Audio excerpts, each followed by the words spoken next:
आप सभी को मेरा प्रणाम। ये हमारी आरक्षण पर लिखी हुई कविता आप जरूर सुनिए। अगर ये कविता हमारी पसंद आए तो इस वीडियो को शेयर करिएगा, चैनल को सब्सक्राइब करिएगा, लाइक करिएगा, कमेंट करिएगा। हमें नहीं ये भीख चाहिए, मानवता की सीख चाहिए। अरे हमें नहीं ये भीख चाहिए, मानवता की सीख चाहिए। हमें चाहिए हाथ को काम, रोटी कपड़ा और मकान। हमें चाहिए हाथ को काम, रोटी कपड़ा और मकान।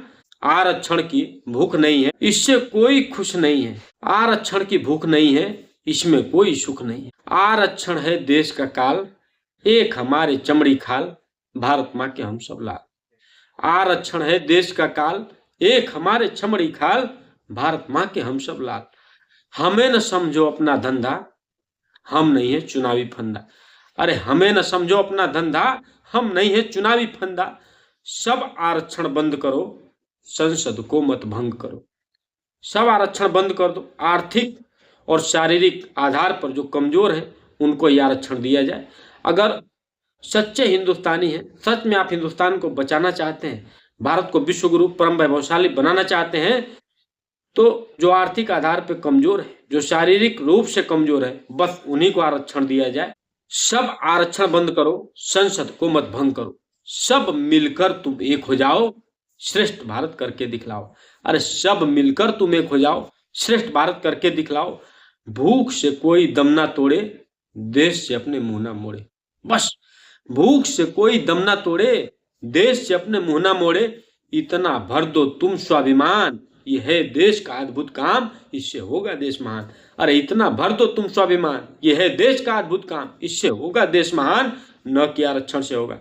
अगर ये आरक्षण रूपी कैंसर इस देश से हटाया नहीं गया, मिटाया नहीं गया, तो दिन दूर नहीं जब भारत टुकड़ों टुकड़ों में बटेगा, भारत का अस्तित्व मिट जाएगा, भारत का नाम निशान मिट जाएगा। नहीं तो अगर आरक्षण की इतनी भूख है तो आरक्षण वालों का इलाज आरक्षित डॉक्टर ही करें, आरक्षण वालों की पढ़ाई आरक्षित अध्यापक ही कराएं। जब भारत में ये बात बोला जाता है कि हिंदू मुस्लिम सिख ईसाई आपस में सब भाई भाई, अरे हिंदू मुस्लिम सिख ईसाई आपस में सब भाई भाई, हम सब एक हैं। जब भी हम स्लोगन ही हमारे नारे देश के हैं, तो फिर ये आरक्षण कहाँ से आ गया?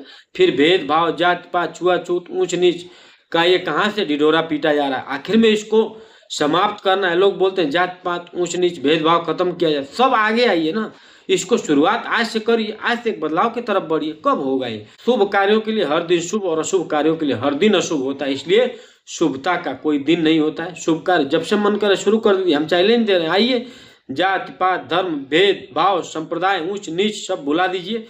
जहां पर प्रतिभा की जरूरत है वहां पर आरक्षण क्यों दिया जा रहा है? ये तो ऐसा ही हाल है कि हट्ठे कट्ठे पहलवान आदमी को, जिसका शरीर फिट है, उसको भी बैसाखी पकड़ा के जबरदस्ती बैसाखी के सहारे चलाने का कार्य किया जा रहा है।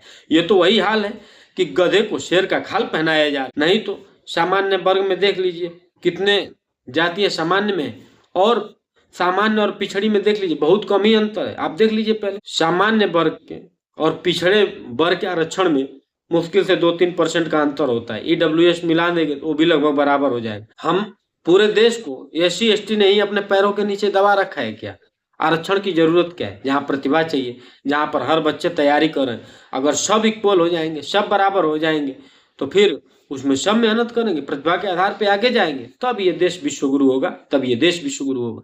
जो भी ये देश का हितैषी होगा, जो भी माँ भारती का सच्चा संतान होगा, जो भी माँ भारती को अपनी माँ मानेगा, वो कभी भी आरक्षण के पक्ष में नहीं हो सकता है। वो कभी भी आरक्षण के पक्ष, वो प्रतिभा के पक्ष में होगा।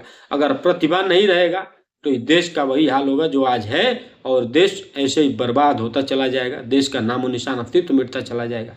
यह आरक्षण पर हमारी लिखी हुई कविता अगर आपको पसंद आए, हमारे इस वीडियो को शेयर करिएगा, हमारे चैनल को सब्सक्राइब करिएगा, लाइक करिएगा, शेयर करिएगा, कमेंट करिएगा। जय हिंद, वंदे मातरम। आरक्षण हटाइए, देश बचाइए।